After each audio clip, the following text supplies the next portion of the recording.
అందరికీ నమస్కారం. ఈరోజు శివానందలహరిలోని 19వ శ్లోకం గురించి తెలుసుకుందాం. ముందుగా స్వామిని స్తుతిస్తూ ఓ ప్రార్థనా శ్లోకం. కేయూరాణి భూషయంతి పురుషం హారాన చంద్రోజ్వలా న స్నానం న విలేపనం న కుసుమం నాలంకృతా మూర్ధజాః వాణ్యేకాసమలంకరోతి పురుషం యా సంస్కృతా ధార్యతే క్షీయంతే ఖలు భూషణాని సతతం వాగ్భూషణం భూషణం.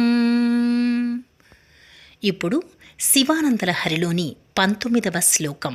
ఓం నమః శివాయ. దురాశా భూయిష్ఠే దురధిపగృహద్వారఘటకే దురంతే సంసారే దురితనిలయే దుఃఖజనకే మదాయాసం కిం శివన వ్యపనయసి కస్యోపకృతయే వదేయం ప్రీతిశ్చేత్తవ కృతార్థా ఖలు వయం.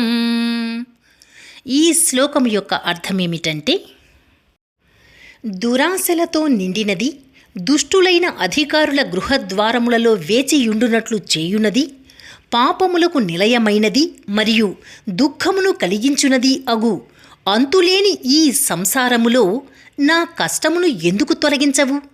సహాయం చేయమని ఎవరినడగను? ఓ శివా, నీకు ప్రీతి కలిగినచో మేము ధన్యులమయ్యదము కదా. శివా, ఈ సంసారము ఎటువంటిదంటే దురాశాపూరితమైనది, అధికారుల ఇళ్ల ముందు పడిగాపులు కాయించున్నది, పాపభూయిష్టమైనది, దుఃఖభరితమైనది. అటువంటి సంసారములో నా అనేక బాధలను ఎందుకు ఉపేక్షిస్తున్నావు? నన్ను కరుణించమని నిన్ను తప్ప ఎవరిని వేడుకోగలను? నీ దయతోనే కదా మేము కృతార్థులమయ్యేది. రేపు 20వ శ్లోకం గురించి తెలుసుకుందాం. ఓం నమః శివాయ.